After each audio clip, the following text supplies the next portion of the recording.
தான் இதில் இருக்குது அப்படின்னு சொல்லிட்டு ஒரு பர்ஃப்யூம் வாங்கினாங்க. இதுதான் தேடிட்டு இருந்தேன். டாக்டர்ஸு கிராஸ் பண்ணி போகும்போது அந்த ஸ்மெல் வரும்னு சொல்லி, அந்த ஸ்மெல்லு நல்லா இருக்கும்னு சொல்லிட்டு, எந்த எந்த பெர்ஃப்யூம்டா அப்படின்னு சொல்லி நிறைய ட்ரை பண்ணாங்களாம்.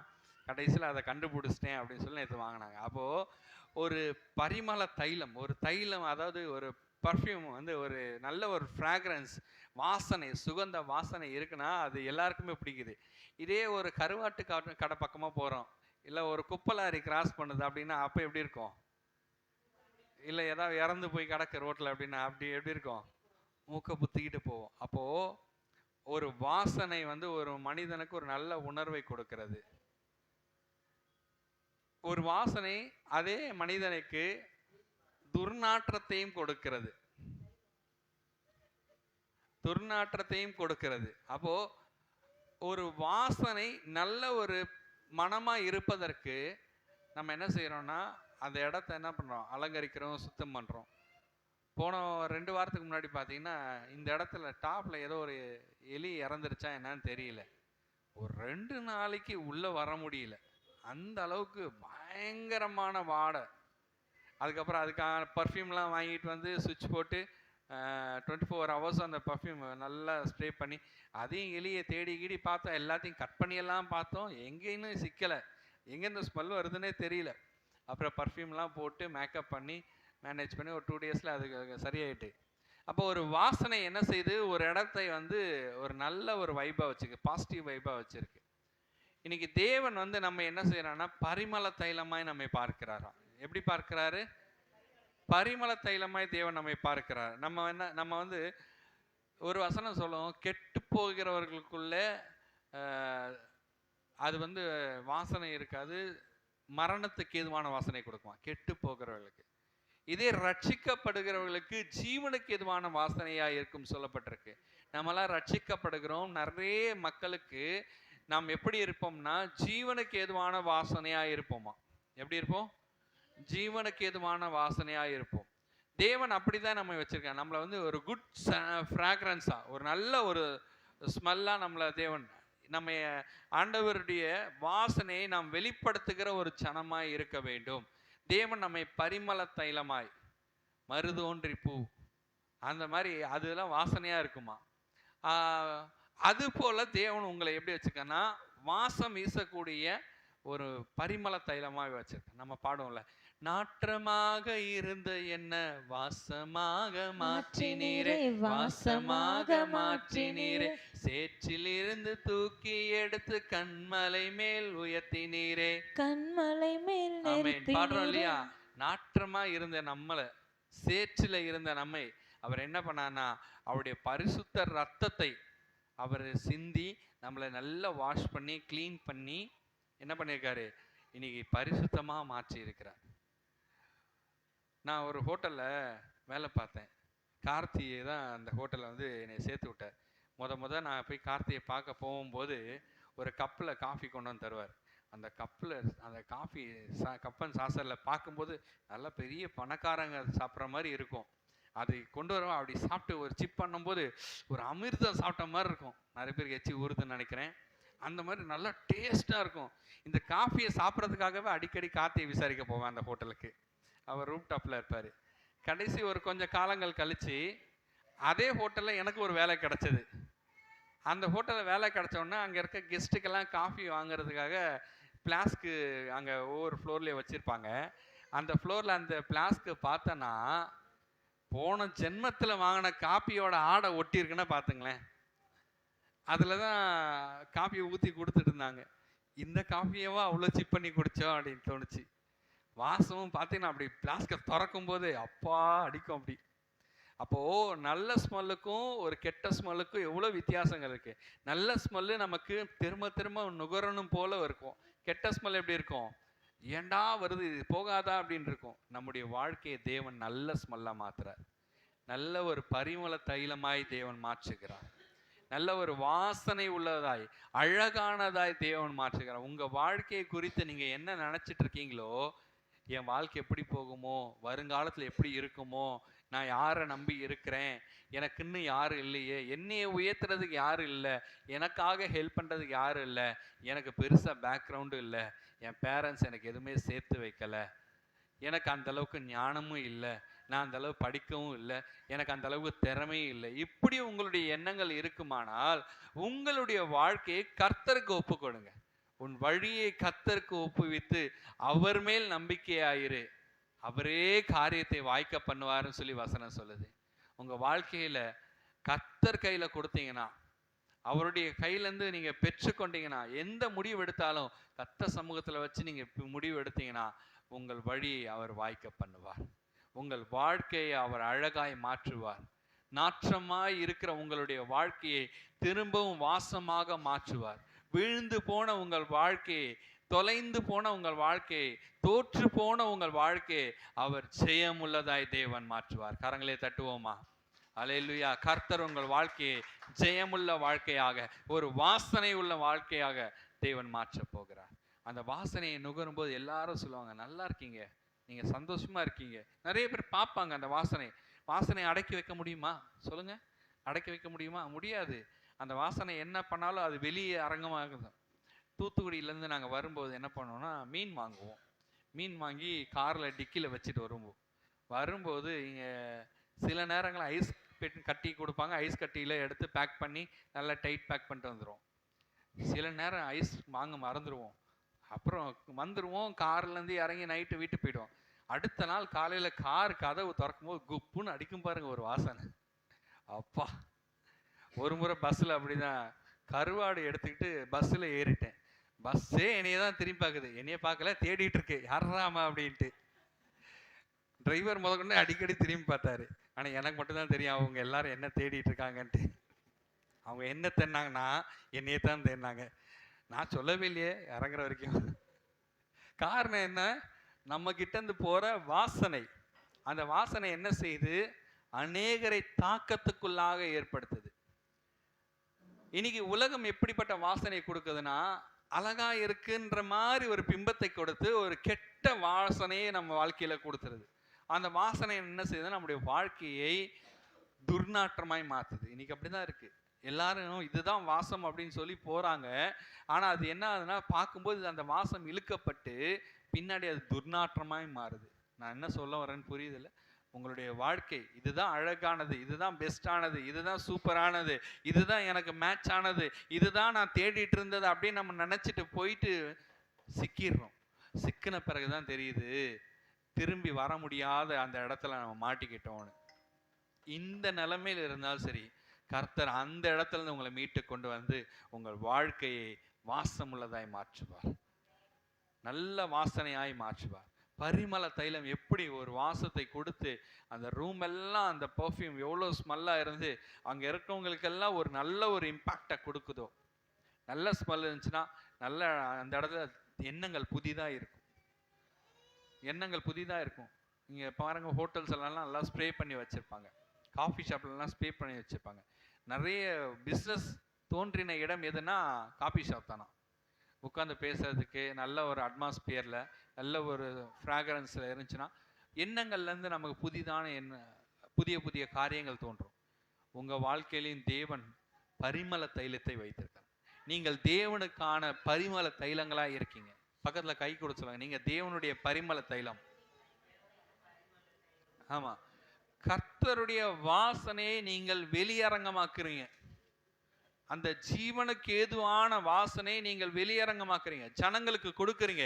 இயேசு கிறிஸ்து தான் என்னுடைய வாழ்க்கையை அழகாய் மாற்றினார் என்பதை நீங்கள் அந்த வாசனையாய் தெரிவிக்கிறீர்கள்.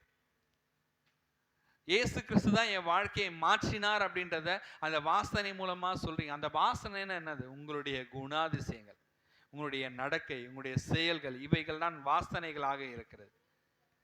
தேவன் உங்களை இன்னும் அதிகமாய் வாசனை வீசக்கூடிய லெவலுக்கு நம்ம இன்னைக்கு கொஞ்சம் ஒரு தெருவில் ஒரு குடும்பத்தில் இருக்குமா? இன்னைக்கு நம்முடைய திருச்சபை சில குடும்பங்கள் மட்டும் இருக்கா? இந்த வாசனை இன்னும் அநேக இடங்களுக்கு பரவி போகும்படியாக தேவன் விரும்புகிறார். அல்லேலூயா. இந்த வாசனை நாடெங்கும் பல தேசங்களெங்கும் தேவன் கொண்டு போக போகிறார். இது தேவன் நமக்காக கொடுக்கிற ஒரு கிருபை. நம்ம தேவனை தேடுகிறதால, தேவனை நாம் துதிக்கிறதுனால், தேவன் தம்முடைய வாசனை நம் மூலமாக அநேகருக்கு பெருகும்படியாய் செய்ய போகிறார். நம்மளை தேவன் பரிமள தைலமாய் வைத்திருக்கிறார். அல்லேலூயா. எவ்வளவு நல்ல தேவன் பார்த்தீங்களா? நம்முடைய வாழ்க்கையை அழகாக்கணும், வாசனையாக மாற்ற வேண்டும் என்று அவர் விரும்புகிற தெய்வமா இருக்கிறார். நம்முடைய நல் வாழ்க்கையை அவர் விரும்புகிற தெய்வம். இப்ப நான் வர்றேங்க. ஆனா இங்க வசனம் என்ன சொல்லுது? செத்த ஈக்கள், செத்த ஈக்கள் என்ன செய்தான்? தைலக்காரனுடைய பரிமள தைலத்தை நாரி கெட்டு போக பண்ணும்.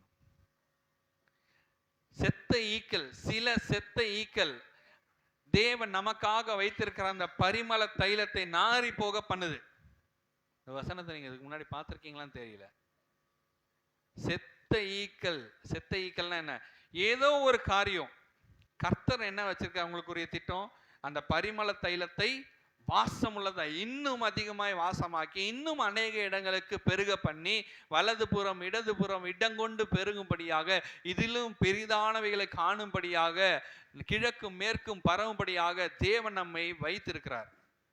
ஆனால் ஒரு செத்த ஈ நம் வாழ்க்கையில் இருக்கிற ஒரு காரியம் அது என்ன செய்யுதுன்னா, இந்த பரிமள தைலத்தை நாரி போக பண்ணுது. எல்லாருடைய வாழ்க்கையிலும் ஏதோ ஒரு காரியம், சோம்பல் ஆவி செத்த ஈயா இருக்கு, பசி செத்த ஈயா இருக்கு, ஆசைகள் செத்த ஈயா இருக்கு, ஏதோ ஒரு காரியம் இது என்ன பண்ணுது? நம்முடைய வாழ்க்கையில இருக்க அந்த வாசனையை கெடுத்து போடுது. இந்த உலகத்தில் இருக்கிற அந்த செத்த ஈ நம்ம இழுக்குது. நம்ம டீ சாப்பிடும்போது திடீர்னு ஈ வந்து என்ன பொட்டுன்னு அதில் விழுந்துரும். ஈ சுத்திக்கிட்டே அந்த சுகர் தேடிட்டு வந்து, அது பூனையா இருந்தாலும் தூக்கி போட்டு தூர் வர்றது அது வேற. ஆனா ஒரு செத்த ஈ என்ன பண்ணுதுன்னா, அதோட டேஸ்ட், அந்த ஃப்ளேவரே என்ன பண்ணுதுன்னா ஃபுல்லாமே டெஸ்ட்ராய் பண்ணிடுது. உங்களுடைய வாழ்க்கையை தேவனிடத்திலிருந்து பிரிக்கக்கூடிய அந்த செத்த ஈ எது? தேவனிடத்துல பிரிக்கக்கூடிய அந்த செத்த ஈயை நீங்கள் கண்டுபிடிச்சீங்கன்னா அதை தூக்கி போடுங்க. இன்னைக்கு நிறைய பேர் அதை கண்டுபிடிச்சிட்டாங்க. அந்த செத்த ஈ என்னன்றது தெரியும், நம்ம மனசுக்கு தெரியும். நம்ம இன்னொருத்தவங்களுக்கு சொல்லணும் இல்லை, இன்னொருத்தவங்களுக்கு இதுதான் அப்படின்னு சொல்லணும்னு அவசியம் இல்லை. ஆனா நம்ம மனசுக்கு தெரியும், என்னை தேவனிடத்திலிருந்து பிரிக்கக்கூடியது எது, என்னை தேவனிடத்தில் வளரக்கூடாதபடிக்கு தடுக்கிற அந்த செத்த ஈ எது? தூக்கமா, சோம்பலா, இல்ல பிரச்சனையா, சண்டையா, கோபமா, ஏதோ ஒரு காரியம் தேவனிடத்தில் நம்மை பிரிக்குது. அது என்ன செய்யுது? நம்முடைய வாழ்க்கையை நாரி போக பண்ணும். ஆதாம் ஏவாள் ஒரே ஒரு மிஸ்டேக் தான் பண்ணாங்க. அவங்க தேவன் சொன்ன பழத்தை சாப்பிடக்கூடாதுன்றத, அந்த விருட்சத்தின் கனியை புசித்தார்கள். அது அவங்களுடைய வாழ்க்கையே நாரி போக பண்ணிடுச்சு. அவங்க மூலியமா மனுபுத்திரனுடைய குலமே நாரி போக பண்ணுச்சு. ஆனா தேவன் நீதிபரர், அவர் தேடி வந்து அவருடைய ரத்தத்தினால கழுவி திரும்பவும் தம்முடைய கிருபாசன தண்டையில் நம்மை சேர்த்து கொண்டு இருக்கிறார். நமக்கு கிடைத்த பெரிய பாக்கியம். இன்னைக்கு அந்த ரட்சிப்பின் அனுபவத்தை பெற்றும் தேவன் என்று அறிந்தும் நம்ம தேவனுக்கு முதலிடம் கொடுக்காமல் நம்மை பிரிக்கிற அந்த செத்த ஈ எது? நம்ம வாழ்க்கை அந்த செத்த ஈயை தூக்கி போட்டீங்கன்னா உங்களுடைய பரிமள தைலம் வாசம் உள்ளதாய் மாறும். உங்களுடைய வாழ்க்கை அநேகருக்கு பிரயோஜனம் உள்ளதாய் மாறும், தேவனுக்கு சித்தம் உள்ளதாய் மாறும், தேவனுடைய ராஜ்யத்தை ஸ்தாபிப்பதற்கு ஏற்றதாய் மாறும். உன் வாழ்க்கையில தேவையான காரியங்களை எல்லாம் தேவன் கொடுத்ததற்கு, அதை பெற்றுக்கொள்வதற்கு ஆசீர்வாதமாய் மாறும். இன்னைக்கு அந்த செத்தை என்ன பண்ணுதுன்னா, தேவனுடைய ஆசீர்வாதத்தை பெறாதபடிக்கு தடையா இருக்கு. அந்த ஒரு பாவம் என்கிட்ட இருக்க, அந்த ஒரு பாவம் என்கிட்ட இருக்க, அந்த ஒரு தவறு என்கிட்ட இருக்க, அந்த ஒரு மிஸ்டேக் என்கிட்ட இருக்க, ஒரு அசால்ட், இது என்ன செய்யுதுன்னா பரிமள தைலத்தை நாரி போக பண்ணுது. தைலக்காரனுக்கு எவ்வளவு வேதனை இருக்கும், அவன் எவ்வளவு கஷ்டப்பட்டு அந்த தைலத்தை ரெடி பண்ணியிருப்பான். கொச்சின்ல ஒரு ஷாப் போயிருந்தேன். அந்த ஷாப் பார்த்தீங்கன்னா ஃப்ராக்ரன்ஸ் ரெடி பண்ணுற, பெர்ஃப்யூம் ரெடி பண்ணுற ஒரு ஷாப். நிறைய பெர்ஃப்யூம் வந்து ரெடி பண்ணியிருக்காங்க, அங்கே தான் தயாரிக்கிறாங்க. ரோஜா பூ, அந்த பூ, இந்த இலை, அந்த இலைன்னு சொல்லி அதெல்லாம் அரைச்சி அதுலேருந்து எக்ஸ்ட்ராக்ட் எடுத்து பல கிலோ ரோஜா பூக்களுடைய இதழ்களை கொண்டு வந்து அரைக்கும் போது கொஞ்சோண்டு கிடைக்குமா, இவ்வளோதான் கிடைக்குமா அந்த ஆயில். அப்போ அதுலேருந்து எடுக்கிற அந்த ஃப்ராக்ரன்ஸ் பார்த்தீங்கன்னா அவ்வளோ ஸ்மெல்லாக இருக்குது. அதில் வந்து எத்தனால் சொல்லி ஒன்று ஆட் பண்ணுவாங்களாம். அது என்ன பண்ணோம்னா ஃப்ராக்ரன்ஸை சீக்கிரமாக எடுத்துருமா. நம்ம அடித்தோன்னா கொஞ்ச நேரத்தில் என்னங்க வாசனை கொஞ்ச நேரத்தில் போயிடுச்சு.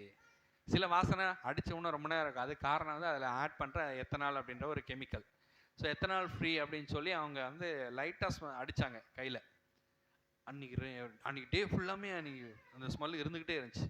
ஒரிஜினல் பர்ஃப்யூம் அவங்க தயாரிக்கிறாங்க. ஜூயிஷ் பீப்புள், யூதர்கள் அங்கே இருக்காங்க, அங்கே கடை. அந்த அந்த தெருவே மணக்குது. காரணம் அந்த பர்ஃப்யூம் வெரி பியூர். அந்த எக்ஸ்ட்ராக்ட் வந்து ரொம்ப பியூராக இருக்குது. அப்போ அது வாசனை கொடுக்குது. அந்த எக்ஸ்ட்ராக்டில் நம்ம ஆட் பண்ணுற சம் டூப்ளிகேட்ஸ் என்ன பண்ணுது, அதோட வாசனையை குறைக்குது. நம்ம வாழ்க்கை, ஜீவிய வாழ்க்கை பரிசுத்தமுள்ள வாழ்க்கை. இந்த பரிசுத்தமுள்ள வாழ்க்கையில ஏதோ ஒரு செத்தை, ஏதோ ஒரு பாவம், ஏதோ ஒரு அசால்ட்டு, ஏதோ ஒரு சாதாரண ஒரு காரியங்கள், ஒரு அல்ப ஆசைகள் என்ன செய்யுதுன்னா அந்த பரிமள தைலத்தின் வாசனையை குறைக்குது.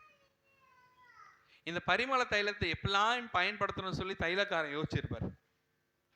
உன் வாழ்க்கையை எப்படிலாம் உயர்த்தணும்னு சொல்லி ஏசப்பா நினைச்சிருப்பார். உன் வாழ்க்கையில எப்பெல்லாம் ஆசீர்வதிக்கணும்னு சொல்லி ஏசப்பா நினைச்சிருப்பார். ஆனா இன்னைக்கு நம்ம ஆண்டவருக்கு முதலிடம் கொடுக்காம அந்த செத்தைக்கு முதலிடம் கொடுத்து கொண்டு இருக்கிறோம்.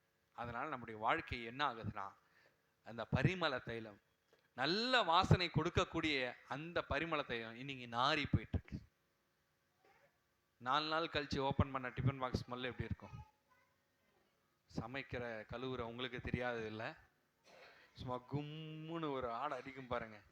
அப்பயே எடுத்துட்டு போன 4 வைவாங்க.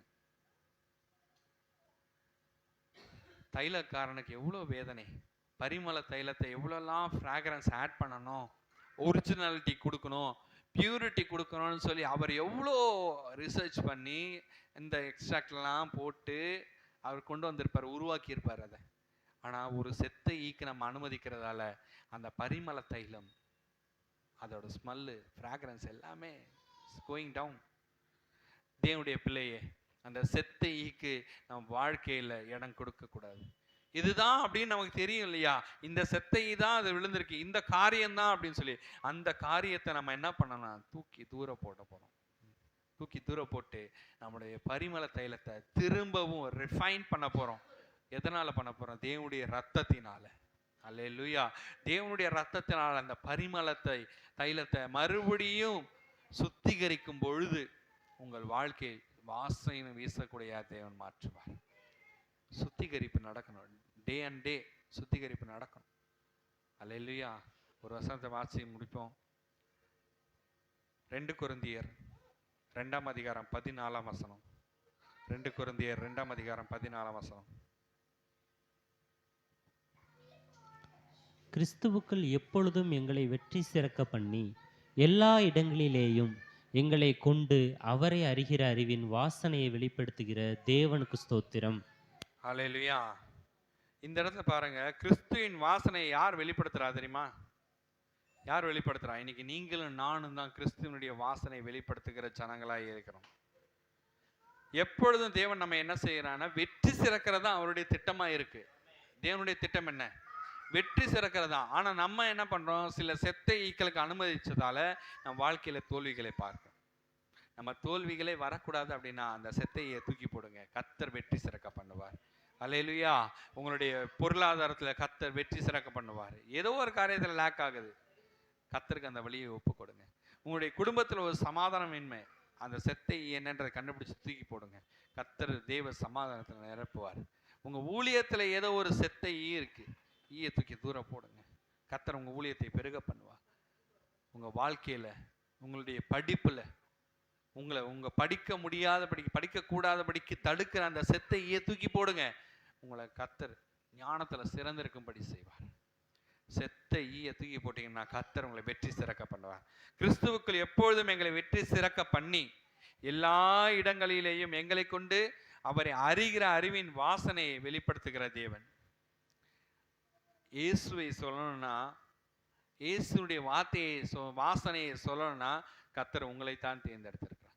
நீங்க தான் இயேசுனுடைய வாசனையை சொல்ல போறீங்க. அவர் எப்படிப்பட்டவர், அவருடைய குணாதிசயம் என்ன, அவர் என்ன அற்புதங்களை எல்லாம் செய்தார், உங்க வாழ்க்கையில் என்ன செய்ய போகிறார் என்பதை யார் சொல்ல போறா?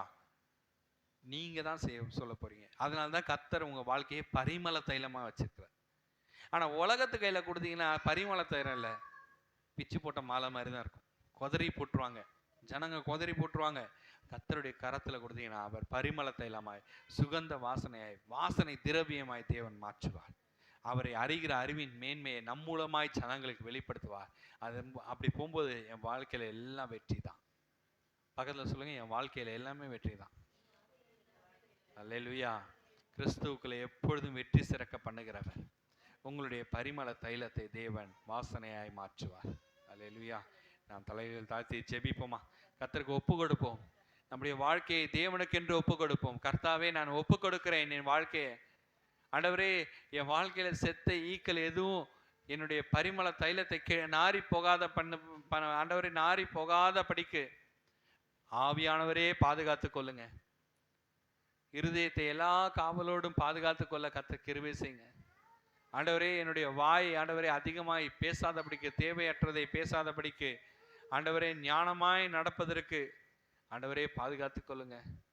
உமக்கு பிரியமான பிள்ளையாய் வாழ்றதுக்கு ஒப்பு கொடுக்கிறேன் சப்பா. சொல்றீங்களா? உங்களுடைய ஆவிக்குரிய ஜீவியம் வளராத படிக்க தடுக்கிற அந்த செத்த ஈக்களை இன்னைக்கு இயேசுவின் நாமத்தினால எடுத்து போடுங்க. தேவ ஆவியானுடைய பெலன் உங்களை நிரப்ப போகிறது. பரிசுத்த ஆவியானுடைய நிழல் உங்கள் மேல் அசைவாட போகிறது. தேவனுக்கு ஒப்பு கொடுக்குறீங்களா?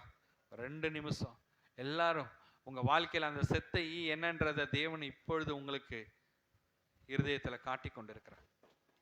கர்த்தரிடத்துல திரும்பி ஒப்புரவாகி திரும்ப சொல்லுங்க, ஆண்டவரே, அந்த செத்த ஈயை தூக்கி போடுறேன், திரும்ப உம்முடைய சமூகத்தில் வருகிறேன். ஒப்பு கொடுப்போமா? ஹல்லேலூயா. ஸ்தோத்திரம் ஆண்டவரே. நம் வாழ்க்கையை கர்த்தருக்கென்று ஒப்பு கொடுக்க வேண்டும்.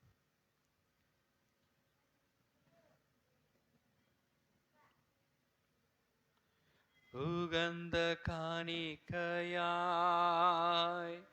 ஒப்பு கொடுத்தேனையா, சுகந்த காணிக்கையாய் ஒப்பு கொடுத்தேனையா, சுகந்த வாசனையாய் முகந்து மகிழுமையா, சுகந்த வாசனையாய் முகந்து மகிழுமையா. வேண்டாத பலவீனங்கள் ஆண்டவா முன்வைக்கிறேன், வேண்டாத பலவீனங்கள் ஆண்டவா செத்தைகள் ஆண்டவர் சமூகத்தில் வச்சிருங்க. மீண்டும் தலை தூக்காமல் மாண்டு மடியட்டுமே, மீண்டும் தலை தூக்காமல் மாண்டு மடியட்டுமே. உகந்த காணிக்கையா தேவனுக்கென்று பரிசுத்தமாய் ஒப்பு கொடுப்போமா? அவர் நம்மை ஒப்பு கொடுத்தது போல நாமும் தேவனுக்கென்று பரிசுத்தமாய் ஒப்பு கொடுப்போமா? முகந்து மகிழுமையா, சுகந்த வாசனையா முகந்து மகிழுமையா. தகப்பனே, உம் பீடத்தில் தகன பலியானே, சொன்னீங்களா? தகப்பனே, உம் பீடத்தில் தகன பலியானே, அக்கினி இறக்கி விடு, முற்றிலும் எரித்து விடு, அக்கினி இறக்கி விடு, முற்றிலும் எரித்து விடு. உகந்த காணிக்கையா ஒப்பு கொடுத்தேனையா, சுகந்த காணிக்கையாய் ஒப்பு கொடுத்தேனையா, சுகந்த வாசனையாய் முகந்து மகிழுமையா, சுகந்த வாசனையாய் முகந்து மகிழுமையா. ஆண்டவர் உங்களுடைய வாழ்க்கையை உயர்த்ததுக்கு ஆசையா இருக்கிறார், பயன்படுத்துவதற்கு ஆசையா இருக்கிறார். உங்க வாழ்க்கையை நீங்கள் சுகந்த வாசனையாய் ஒப்பு கொடுப்பதற்கு நீங்கள் ஆயத்தமாய் இருக்கிறீங்களா? தேவ சமூகத்தில் ஒப்பு கொடுத்து ஒவ்வொரு நாளும் பரிசுத்த ஜீவியத்தோடு பாவம் அணுகாமல நாம் பாதுகாப்போடு தேவ சமூகத்தில் இருப்போம் என்றால் தேவன் உங்கள் வாழ்க்கையை பயன்படுத்துவார். நாம் ஜெபித்து முடிப்போம். எங்களை அருமையாய் நேசிக்கிற நல்ல தகப்பனே, இந்த காலை வேலைக்காய் நன்றியோடு துதிக்கிறோம். இந்த நேரத்தில் ஆண்டவரே நீர் எங்களோடு பேசின வார்த்தைகளுக்காக நன்றி. ஆண்டவரே நீர் எங்களோடு இடைப்பட்ட பிரசனத்திற்காக நன்றியோடு துதிக்கிறோம். இந்த ஆராதனை நீர் ஆசீர்வதித்தீர் இயேசப்பா. ஆண்டவரே வந்த ஒவ்வொரு பிள்ளைகளையும் இயேசுவின் நாமத்தில் நான் வாழ்த்தி ஆசீர்வதிக்கிறேன். ஆண்டவரே சாயந்தரம் நடக்கிற பிரேயருக்காக செபிக்கிறோம் கர்த்தாவே. ஆண்டவரே அநேகரை கூட்டிக் கொண்டு வந்து தேவ வார்த்தையை பெற்று விடுதலையோடு கடந்து செல்ல கர்த்தர் கிருபை செய்வீராக. சமூகத்தில் ஒப்புக் கொடுக்கிறேன். ஆசீர்வதி இயேசுவின் நாமத்தில் ஜெபிக்கிறோம் எங்கள் ஜீவனுள்ள நல்ல பிதாவே, ஆமென். என் ஆத்துமாவே கர்த்தரை ஸ்தோத்திரி, என் முழு உள்ளமே அவர் பரிசுத்த நாமத்தை ஸ்தோத்திரி. என் ஆத்துமாவே கர்த்தரை ஸ்தோத்திரி, அவர் செய்த சகல உபகாரியங்களையும் மறவாதே. ஆமென். நம்முடைய கர்த்தராய் இருக்கிற இயேசு கிறிஸ்துவின் கிருபையும் பிதாவாகிய தேவனுடைய அன்பும் பரிசுத்த ஆவியான அன்யோன்ய ஐக்கியம் நம் அனைவரோடும் சதா காலங்களில் கூட இருந்து பாதுகாத்து வழி நடத்துவதாக. ஆமென். ஆமென். கர்த்தர் உங்களை ஆசீர்வதிப்பாராக. God bless you all. Praise the Lord.